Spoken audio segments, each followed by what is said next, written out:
Good morning my dear students and my YouTube viewers and my well wishers. ఇవాళ CA courses మీద బాగా attraction ఉంది. ఎందుకంటే CA pass అయితే ఒక మంచి అకౌంటెంట్గా సెటిల్ అవ్వడానికే కాకుండా ఒక మంచి ప్రొఫెషన్గా తన జీవితాన్ని ప్రారంభించవచ్చనే ఆలోచనతోటి అందరూ సిఏ మీద మొగ్గు చూపిస్తున్నారు. ఇవాళ సిఏ ఇన్స్టిట్యూట్లు కూడా ఇవాళ 10th క్లాస్ హై స్కూల్స్ మీదే కాన్సన్ట్రేషన్ చేసి మీ పిల్లల్ని మా దగ్గరికి పంపించండి, మేము సిఏగా తీర్చిదిద్దుతాము, మేమే ఇంటర్మీడియట్ క్లాసెస్ చెప్తాము, అక్కడి నుంచి దాంతోపాటు మేము సిఏ ఫౌండేషన్ కోర్స్ కూడా నేర్పించి ఎలిజిబిలిటీ తోటి నేను మిమ్మల్ని సిఏ చేయిస్తామంటున్నారు. సిఏకి చేయాలంటే ఖచ్చితంగా ఇంటర్మీడియట్ కంప్లీట్ అయి ఉండాలి. దాని తర్వాత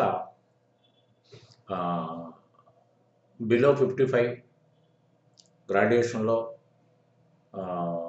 కామర్స్ అంటే బీకామ్లో బిలో 55 లేకపోతే అదర్ దాన్ కామర్స్ బిలో 60 కనుక ఉన్నట్టయితే ఫౌండేషన్ రాయాల్సి వస్తుంది. If it is above 55% for the BCom candidates and above 60% of the other disciplines, they need not appear for the foundation course. They can directly join. అయితే ఇవాళ దీంట్లో commerce మీద knowledge ఉన్న వాళ్ళు కొంతమంది, కామర్స్ అంటే ఏమీ తెలియని వాళ్ళు కొంతమంది ఇవాళ ఫౌండేషన్ కోర్సు రాయడానికి సిద్ధమవుతున్నారు. ఇవాళ ఆల్ ఓవర్ ఇండియాలో ఇవాళ సిఏ కోర్సుకున్న క్రేజ్ దేనికి లేదు. ఆ క్రేజ్ తోటే ఒక గోల్ని ఫిక్స్ చేసుకోవటం, మీరు ఫిక్స్ చేసుకున్నది కొంత, మీ పేరెంట్స్కు ఫిక్స్ చేసుకున్నది కొంత అయ్యి మీరు దాంట్లోకి వెళ్తున్నారు. అయితే జరుగుతుంది ఏంటంటే ఇవాళ ఇంటర్మీడియట్ లెవెల్లోనే కామర్స్ యొక్క ఏబిసిడీలు నేర్చుకునే పరిస్థితి ఉంటుంది. కానీ ఇంటర్మీడియట్ లెవెల్లో మన బుక్స్ మనకి ఏ విధమైన అకౌంటెన్సీ నాలెడ్జ్ని ఒక పద్ధతి ప్రకారం నేర్పిన సందర్భం లేదు. ఎందుకంటే మనకి ఎవరైతే బోధిస్తున్నారో వాళ్ళు కూడా మీలాగా స్టూడెంట్సే, ప్రీవియస్ స్టూడెంట్సే. వాళ్ళు నేర్చుకున్నదే మీకు అప్పచెప్తున్నారు తప్ప వాళ్ళు దాంట్లో ఏం కొత్తదనం లేదు. ఇది ఎందుకంటే ఇది complete practical oriented subject. Complete practicality మీద బేస్ అయి ఉన్న సబ్జెక్ట్ని అసలు ప్రాక్టికాలిటీకి అతి దూరంగా మనకి లెసన్ చెప్పడం వల్ల బట్టి విధానానికి అలవాటు పడిపోతున్నాం. ఇవాళ అకౌంటెన్సీ బట్టి పాస్ అయ్యి ర్యాంక్ హోల్డర్ అయ్యి ఉంటే ఒక కంపెనీకి తన వల్ల ఏ ఉపకారం ఉండదు. అట్లనే ఒకవేళ ధైర్యం చేసి ఒక ప్రొఫెషన్లోకి ఎంటర్ అయితే, చార్టర్డ్ అకౌంటెంట్గా ఎంటర్ అయితే అతను తూతూ మంత్రంగానే సర్వీస్ చేయగలుగుతాడు తప్ప సంతకాలకే పరిమితం అయిపోతాడు తప్ప ఏ విధమైన అడ్వైజ్ క్లయింట్కి ఇవ్వలేడు. ఆ పరిస్థితి ఇవాళ ఉంది. ఎందుకంటే చాలామంది సోకాల్డ్ ఇవాళ సిఏ పాస్ అయ్యి క్వాలిఫై అయ్యి అటు ఉద్యోగానికి వెళ్ళడానికి ఇబ్బంది ఉండి ఇటు ప్రాక్టీస్ చేసే ధైర్యం లేక ఇవాళ డైలమాలో చాలామంది ఉన్నారు. కానీ ఆ పరిస్థితి మీరు ఊహించి ఉండాలి. ఎందుకంటే రేపటి రోజున ఆఫ్టర్ సిఏ వాట్ అనేది తెలుసుకోకపోతే రేపొద్దున సిఏ చేసి మీరు ఇబ్బందులు పాలవుతారు. అమూల్యమైన కాలాన్ని వృధా చేసుకున్న వాళ్ళు అవుతారు.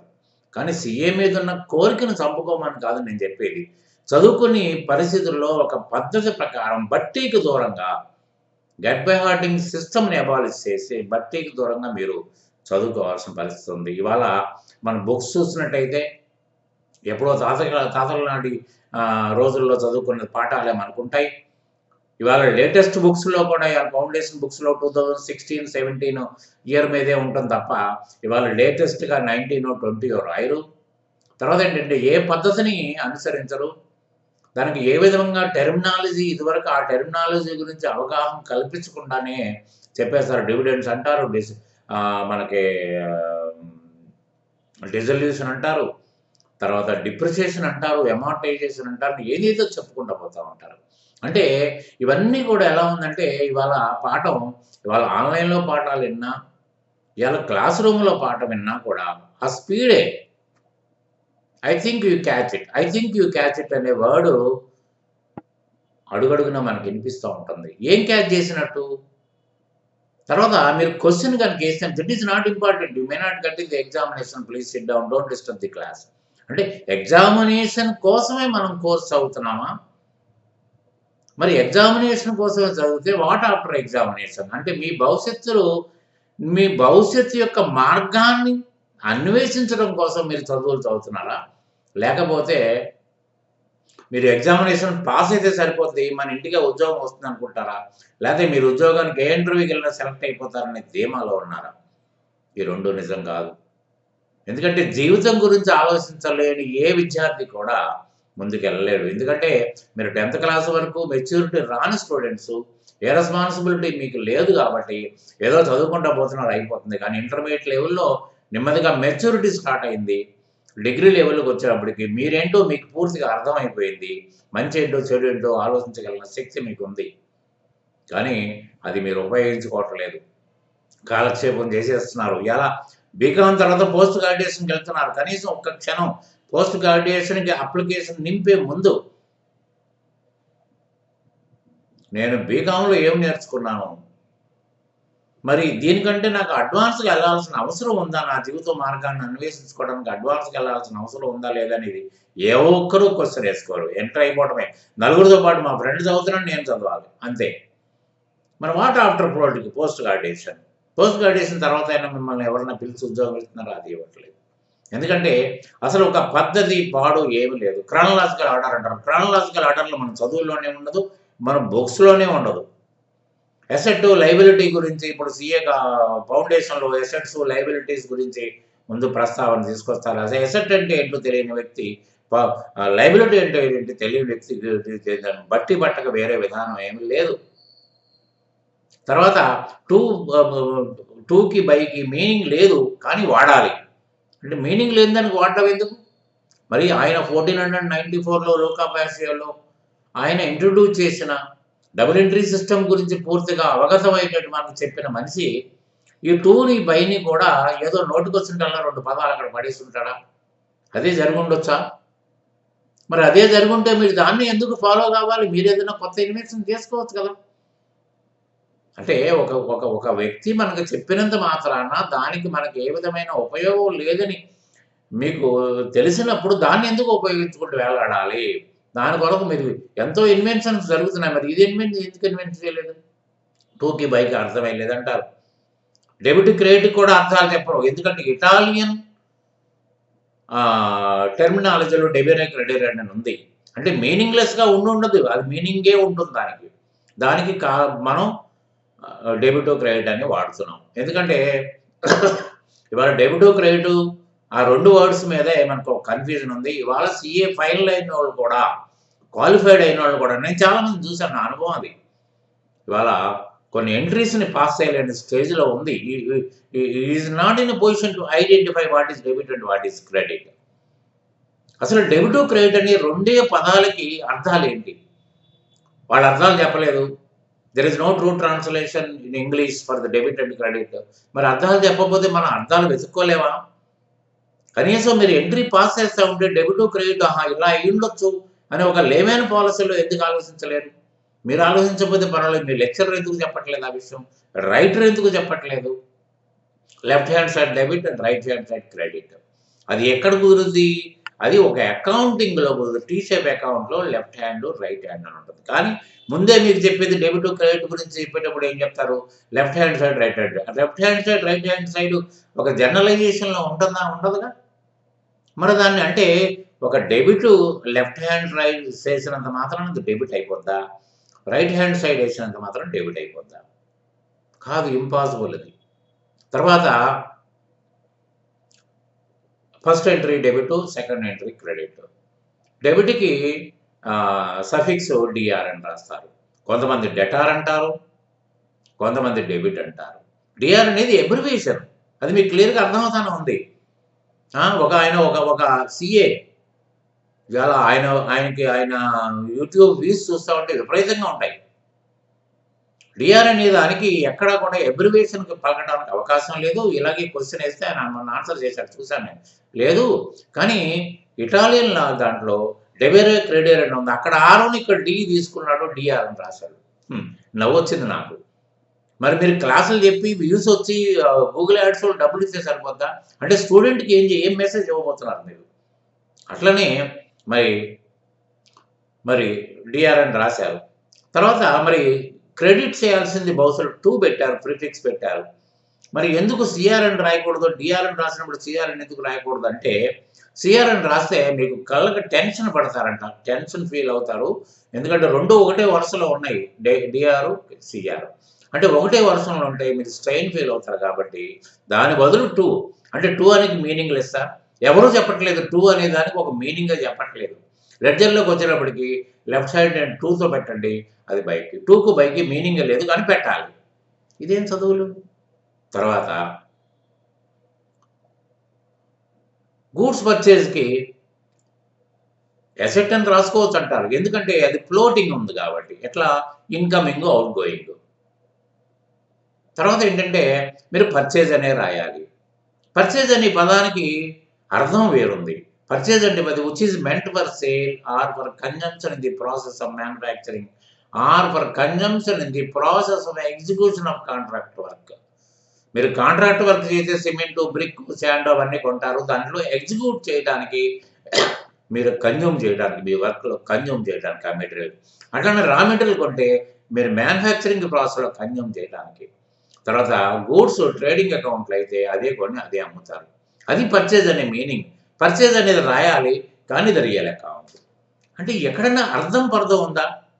అంటే మీరు చదువుకున్న చదువునే స్టూడెంట్స్ మీద దిద్దాలని ఆలోచిస్తున్నారు తప్ప కనీసం మీనింగ్ వెతకడానికి మీకు టైం లేదా? లేక మీకు మీరు నేను సీఏ పాస్ అయిపోయాను. నాకేముంది? నేనేం చెప్తే అది వేదం అవుతుందనుకుంటారా? ఈ ధోరణి ఎంతవరకు మంచిది? ఎంతవరకు మంచిదిది? మంచిది ఏమాత్రం కాదు. 2కి మీనింగ్ ఉంది. బైకి మీనింగ్ ఉంది. విన్నారా? తర్వాత అసెట్, లయబిలిటీ ఇవన్నీ ఏమీ తెలియకుండా ముందు దాంతోటే స్టార్ట్ చేస్తారు. ట్రెడిషనల్ అప్రోచ్ తర్వాత చెప్తారు. ముందు మోడర్న్ అప్రోచ్ ముందు చెప్తారు. ట్రెడిషనల్ అప్రోచ్ తర్వాతనే మోడర్న్ అప్రోచ్ చెప్పాలి. ఎందుకంటే ట్రెడిషనల్ అప్రోచ్‌లో క్లాసిఫికేషన్ ఆఫ్ అకౌంట్స్‌ని 3 డివిజన్‌లుగా చేశారు. Personal account, real account, nominal account. దానికి కూడా కొంతమంది రియల్ అకౌంట్స్‌తో స్టార్ట్ చేసి మధ్యలో పర్సనల్ అకౌంట్ ఇరికిచ్చి తర్వాత నామినల్ అకౌంట్. అంటే క్రానలాజికల్ ఆర్డర్ ఎక్కడుంది ఇక్కడ? అంటే ఒక వ్యక్తి రావాలి. వ్యక్తితో పాటు డబ్బులొస్తాయి. అంటే వ్యక్తులు వస్తే ఫస్ట్ ప్లేస్‌లో వ్యక్తి ఉండాలంటే పర్సన్ ఉండాలి. రెండో ప్లేస్‌లో మాత్రమే రియల్ అకౌంట్ ఉండాలి. దానికి ఒక మీనింగ్ లేదు. అసలు ఎందుకు ఈ క్రానలాజికల్ ఆర్డర్ అంటే అర్థం ఏంటో కూడా మరి తెలియకుండానే మాట్లాడుతున్నారా? లేదు. తర్వాత ఎప్పుడు కూడా చూడండి డెబిట్‌కి క్రెడిట్ ఆపోజిట్. పర్సనల్ అకౌంట్‌లో రిసీవర్‌కి గివర్ ఆపోజిట్. రియల్ అకౌంట్‌లో ఇన్‌కమింగ్‌కి ఔట్ గోయింగ్ ఆపోజిట్. తర్వాత నామినల్ అకౌంట్‌లో ఎక్స్‌పెన్సెస్‌కి ఇన్‌కమ్ ఆపోజిట్. సరే ఎక్కడా కూడా తప్పదు. డెబిట్, క్రెడిట్ ఆపోజిట్ అయినప్పుడు ఆల్వేస్ ఉండాలి. కామన్ సెన్స్ పాయింట్ ఇది. కానీ ఏం చెప్తారు? పర్చేజ్ అనేది real account. So you have to debit it. కానీ సేల్స్ అనేది నామినల్ అకౌంట్. ఇది ఎక్కడ శాస్త్రం? కొత్తగా శాస్త్రాన్ని కనిపెట్టారు వీళ్ళు. ఎందుకు చెప్తున్నారు ఈ పాఠాలు? ఎందుకు ఆలోచించరు మీరు? ఇంకోటి ఏంటంటే ఇవాళ మరి ఇది సేల్స్ అయినప్పుడు, ఇది ఇన్‌కమ్ అయినప్పుడు అసలు ఎక్స్‌పెండిచర్ పార్ట్ ఎక్కడుంది? ఎక్కడి నుంచి తీసుకొచ్చి పెడతారు? అంటే తర్వాత ట్రాన్స్‌ఫర్ చేస్తారా? ఎప్పుడు కూడా రియల్ అకౌంట్స్ ట్రేడింగ్ అకౌంట్‌కి ట్రాన్స్‌ఫర్ కావు గుర్తుపెట్టుకోండి. Only nominal accounts will be transfer to trading and profit and loss account. అది అందరికీ తెలుసు కదా! మీరు ఇంత దూరం వచ్చారు. పీహెచ్‌డీలు చేస్తున్నారు. పోస్ట్ గ్రాడ్యుయేషన్‌లు చేస్తున్నారు. అన్నీ చేస్తున్నారు. ఏం చెప్పడం కోసం? ఒకటి గుర్తుపెట్టుకోండి. తర్వాత ఒక క్రానలాజికల్ ఆర్డర్‌లో ఒక బిజినెస్ గురించి ఇవాళ స్టూడెంట్‌కి ఇంటర్మీడియేట్‌లో చెప్పట్లేదు, డిగ్రీలో చెప్పట్లేదు, ఈవెన్ సీఏలో కూడా చెప్పట్లేదు. అసలు క్రానలాజికల్ ఆర్డర్ ఎలా ఉంటుంది ఒక బిజినెస్ అసలు అవగాహన ఎలా ఉండాలి? విన్నారా? ఎట్లా ఉండాలి మీకు? ముందు బిజినెస్ స్టార్ట్ చేస్తాడు. క్యాపిటల్ పట్టుకొస్తాడు. క్యాపిటల్ పట్టుకొచ్చిన తర్వాత మీకు ఒక ఇల్లు అద్దెకు తీసుకుంటాడు. దానికి ఒక అడ్వాన్స్ ఇస్తాడు. దాని తర్వాత వచ్చేసేటప్పటికి బ్యాంక్ అకౌంట్ ఓపెన్ చేస్తాడు. రిజిస్ట్రేషన్ కోసం అప్లై చేస్తాడు. ఓపెనింగ్ ఫంక్షన్ చేస్తాడు. తర్వాత ఫర్నిచర్ అవి కొంటాడు.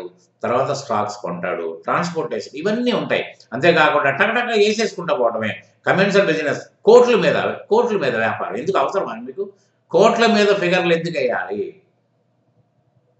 కనీసం అవగాహనకి కనీసం వాడికి అర్థం చేసుకుంటే కోట్ల మీద వేస్తే కోట్ల మీద వేస్తారు, లేకపోతే వేల మీద వేస్తారు ఇన్వెస్ట్మెంట్.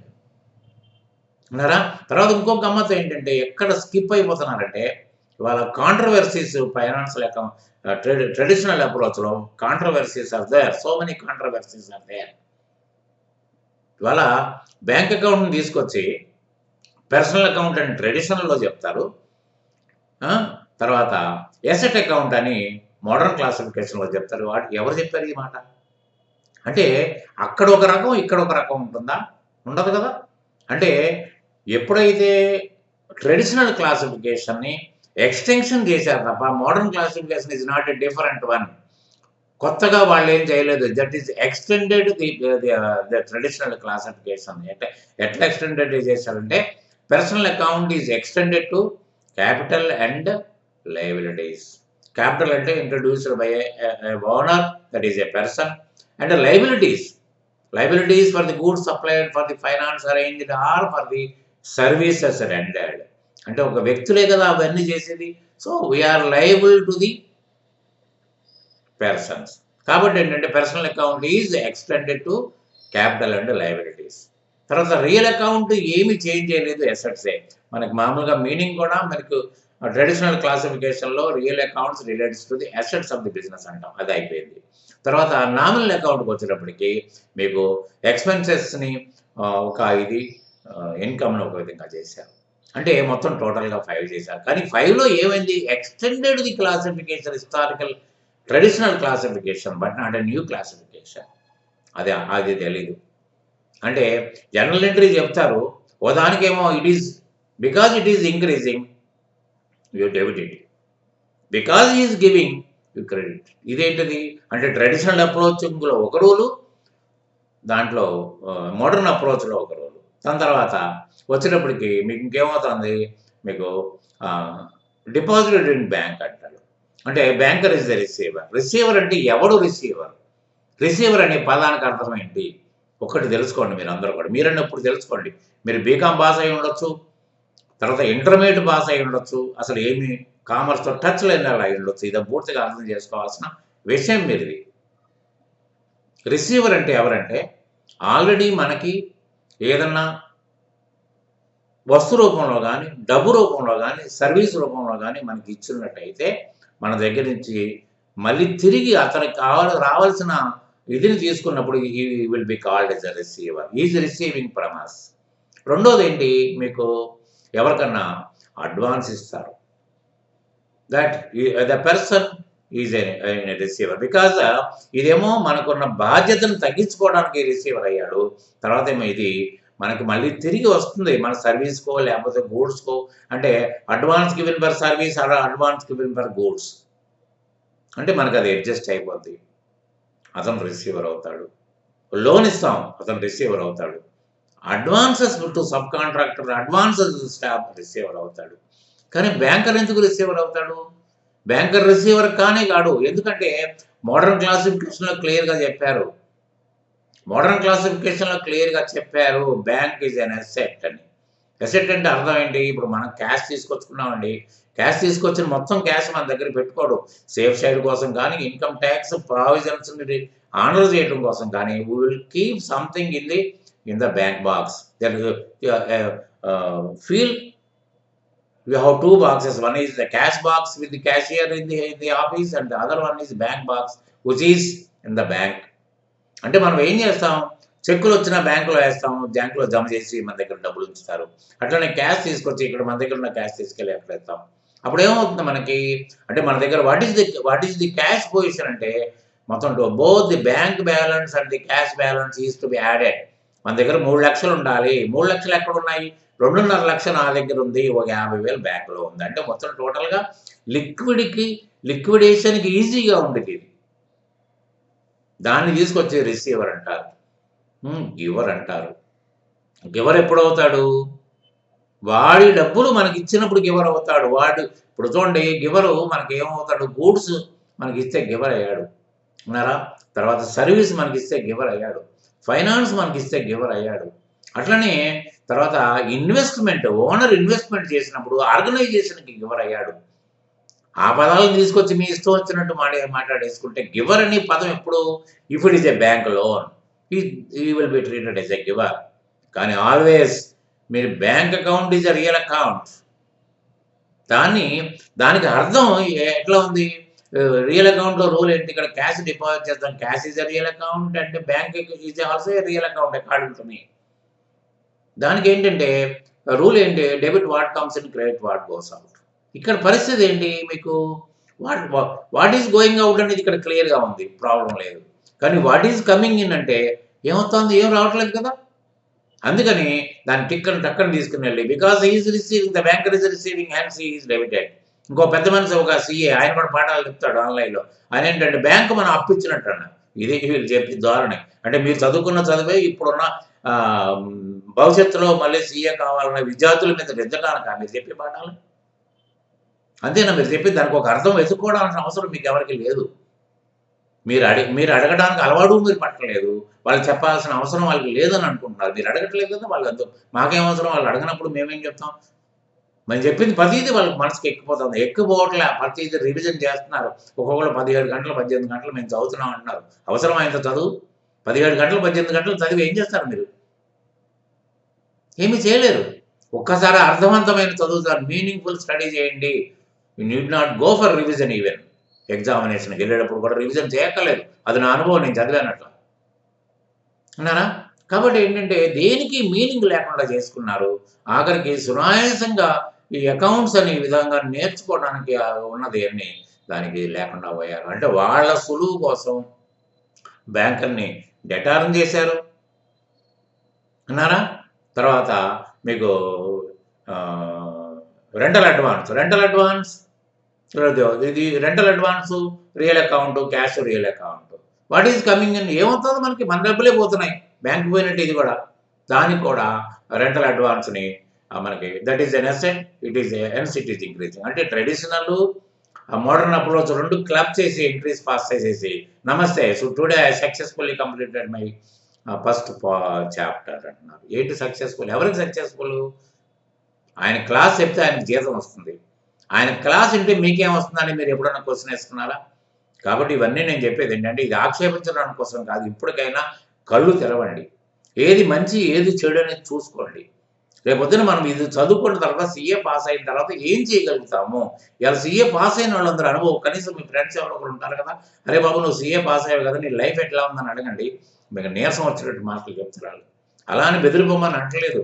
కానీ ఇప్పుడు ఒక వ్యాపారం చేసేటప్పుడు సిమిలర్ బిజినెస్‌ని ఎంక్వైరీ చేస్తాడు. ఎలా ఉందండి వ్యాపారం, నేను చేయాలనుకుంటున్నాను. అబ్బో! చాలా కష్టం ఇది. అబ్బో! అనవసరంగా దిగాను ఒకడంటాడు. చాలా మంచి వ్యాపారం. కాకపోతే కొన్ని మెళకువలు ఉండాలి. కొన్ని ఇబ్బందులు ఉంటాయి. ఆ ఇబ్బందులు మనం అధిగమించగలిగితే ఇంతకంటే మంచిది లేదంటాడు. అట్లనే ఒక కోర్స్ చేసేటప్పుడు దాంట్లో ఈ కోర్స్ వాట్ ఆఫ్టర్ దిస్ అని క్వెషన్ వచ్చినప్పుడు మీరు ఆల్రెడీ దాన్ని కంప్లీట్ చేసిన వాళ్ళని అడిగితే వాళ్ళ అనుభవాలు చెప్తారు. ఆ అనుభవాల్లో మీరు ఆ కష్టాలను దాటి వెళ్ళగలుగుతారా అని నమ్మకం మీకు ఉన్నట్టయితే ఆటోమేటిక్‌గా మీరు దాన్ని ఎంచుకోండి. ఆ లెవెల్‌లో మీరు ప్రయాణం చేయండి. చదవండి, పాస్ అవ్వండి. రేపొద్దున లైఫ్‌లో సెటిల్ అయిపోండి. కాబట్టి ఇవన్నీ అధిగమించడం కోసం, కాంట్రోవర్సీస్ గాని చెప్పడం కోసం, రేపొద్దున కేవలం ఎగ్జామినేషన్ లెక్చరర్స్ చెప్పేది అదే. ఇది ఏస్తే మీకు 2 మార్కులు వస్తాయి. ఈ 2 మార్కుల కోసం ఇంత కష్టపడి లక్షలు ఖర్చు పెట్టి ఇలా క్లాస్‌లో కూర్చొని 2 మార్కుల కోసం, 3 మార్కుల కోసమా? అసలు 2 మార్కులు, 3 క్లాసులు ఎందుకు ఆలోచిస్తున్నారు? మీరు కరెక్ట్‌గా ఒక లెక్కలు ఒక పద్ధతి ప్రకారం చదువుకుంటే ఆ మార్కులు అయ్యే వస్తాయి. ఏది ఇచ్చిన ఆన్సర్ చేయగలుగుతారు కదా మీరు. 2 మార్కులు వస్తాయి, 3 మార్కులు వస్తాయి. ఇది కేస్ అయిపోయిన పర్వాలేదు. This is not important. You may not get in the examination. You can leave it in the option. ఇది వాళ్ళు చెప్పేది. అంటే సీఏలో అదే పాఠం చెప్పాలి. ఇంటర్మీడియేట్‌లో అదే పాఠం చెప్పాలి. ఇంక వేరే కొత్త పాఠాలు ఏమున్నాయి? కాబట్టి మై డియర్ స్టూడెంట్స్, ఇవన్నీ దృష్టిలో పెట్టుకున్న వ్యక్తిగా నేను ఒక ప్రాక్టికల్ విధానంలో లెడ్జర్ అంటే ఏంటి? క్లాసిఫికేషన్ ఎందుకు అట్లా చేశారు? Double entry system real meaning ఏంటి? అసలు డెబిట్ క్రెడిట్‌ని ఏ విధంగా మనం అండర్‌స్టాండ్ చేసుకోవాలి? తర్వాత ఈ ప్రిన్సిపల్స్ ఆఫ్ అకౌంట్స్ ఎలా ఉంటాయి? దీన్ని ఎలా పాస్ చేసుకోవచ్చు? మనం అలా చూడంగానే ఎట్లా ఐడెంటిఫై చేయగలుగుతాం డెబిట్ క్రెడిట్ అనేది కూలంకషంగా మీకు చెప్పడం కోసం నేను ఒక డిఫరెంట్ వేలో CA foundation accountancy with a different this style. కాబట్టి ఏంటంటే మీకు ఆ విధంగా పాఠాలు మొదలుపెట్టాలనే ఉద్దేశంతోటి నేను మీ ముందుకు వస్తున్నాను. From tomorrow I will start my classes. Basic accountancy కానీ మొదలు పెడతాను. మీకు దీంట్లో నేను నా లెసన్ విన్న తర్వాత ఏది నిజమో ఏది అబద్ధమో, నేను విమర్శిస్తున్నారో కళ్ళు తెరిచి చూడండి అంటున్నారు అనేది మీకు పూర్తిగా అర్థమైపోతుంది. కాబట్టి you please subscribe my channel and watch the lessons. తర్వాత ఏంటంటే నేను బాగా అర్థం చేసుకున్నది ఏంటంటే స్టూడెంట్స్లో కూడా చాలా మార్పు కావాలి. ఇవాళ వీడియోస్ అన్ని సబ్జెక్టులకి వీడియోస్ ఉన్నాయి. బేసిక్ అకౌంటెన్సీ సపోజ్ మనదే తీసుకుందాం. బేసిక్ అకౌంటెన్సీ క్లాస్ మొదలైందంటే ఫస్ట్ క్లాస్. ఈ ఫస్ట్ క్లాస్లో వాళ్ళ కామెంట్లు ఏమంటారంటే మీరు బ్యాంక్ రికన్సిలేషన్ గురించి చెప్తారా? అసలు బ్యాంక్ రికన్సిలేషన్ ఎప్పుడు వస్తుంది, ఎలా వస్తుంది, ఎందుకు వస్తుంది అనేది మరి స్టూడెంట్కి తెలుసా? అంటే బేసిక్ అకౌంటెన్సీ మీద పూర్తిగా అవగాహన మీకు ఉన్నట్ట, లేకపోతే ఎందుకు ఏదో అడగాలని అడగటమా, లేదా బ్యాలెన్స్ షీట్ గురించి చెప్తారా, క్యాష్ ఫ్లో చెప్తారా? ఎందుకు ఈ క్వశ్చన్లు వేసుకుని టైం వేస్ట్ చేస్తున్నారు? చెప్తున్న సబ్జెక్టులో మీరు డౌట్స్ అడిగితే ఆ చెప్పి మాస్టర్ కూడా అరే ఈ డౌట్ ఉంది, ఇది క్లియర్ అయిపోతే నా లెసన్ పెర్ఫెక్ట్గా ఉండదన్న ఉద్దేశంతో ఆయన ట్రై చేసి మీకు చెప్పే ప్రయత్నం చేస్తాడు. ఎప్పుడైతే మీరు అన్వాంటెడ్ క్వశ్చన్స్, అన్రిలేటెడ్ చాప్టర్స్ అడిగారనుకోండి, ఆయన స్కిప్ అయిపోతాడు. దానివల్ల ఏంటంటే మీరు పొందాల్సిన ఆన్సర్ మీరు పొందలేరు. అది మాత్రం మానండి. అన్రిలేటెడ్ క్వశ్చన్స్ నాకు కూడా వేయకండి, నేను కూడా సమాధానం చెప్పను. నేను ఏదైతే చెప్తున్నానో దాంట్లో మీరు డౌట్స్ అడగండి. ఎన్ని వీడియోస్ అన్నా పెడతాను మీరు డౌట్ తీరడం కోసం, ఓపికగా చెప్తా. అంతేగాని అన్రిలేటెడ్ క్వశ్చన్స్ వేయకండి. తర్వాత నేర్చుకునే విధానం ఏంటంటే మీరు తెలియనిది ఏ చిన్న బిట్ అయినా కూడా తెలుసుకునే ప్రయత్నంలో మీరు ఉండాలి. Because you are a student. అంతేగాని ఇది నాకు అర్థమైపోద్దులే, ఈ లెసన్ వదిలిపెట్టేద్దాం, అక్కడికి వచ్చిన తర్వాత కాన్సన్ట్రేట్ చేద్దాం అంటే అక్కడికి మీరు వెళ్ళలేరు. ఇవాళ ఒక్కటే గుర్తుపెట్టుకోండి, ఫౌండేషన్ అంటే పునాది. పునాది గట్టిగా ఉంటేనే మీరు ఎన్ని అంతస్తులు వేసినా గట్టిగా ఉంటుంది, నిలబడుతుంది. లేకపోతే ఒక పెద్ద గాలి వేస్తే మొత్తం కుప్పగొలిపోద్ది. చూస్తున్నాం కదా ఈ మధ్యన బిల్డింగ్స్. అంటే ఈ ఫౌండేషన్ కరెక్ట్గా లేదు అని అంటాను నేను. ఈ ఫౌండేషన్లో ఉన్న చాప్టర్స్ కరెక్ట్గా లేవు, ఇష్టం వచ్చినట్టు చెప్పుకుంటూ పోతున్నారు. కాబట్టి ఫౌండేషన్ గట్టిగా చేసుకోమనటానికి మీకు ఫౌండేషన్ని ఒక విధంగా స్ట్రాంగ్ కాంక్రీటింగ్ చేయడానికి నేను స్టార్ట్ చేస్తాను. You please watch the lessons, you please make a comment. మీరు చేసిన కామెంట్ 10 మందికి ఉపయోగపడేటట్టు చేయండి.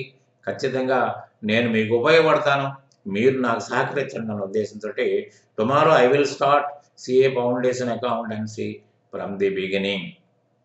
Thank you very much. Good day.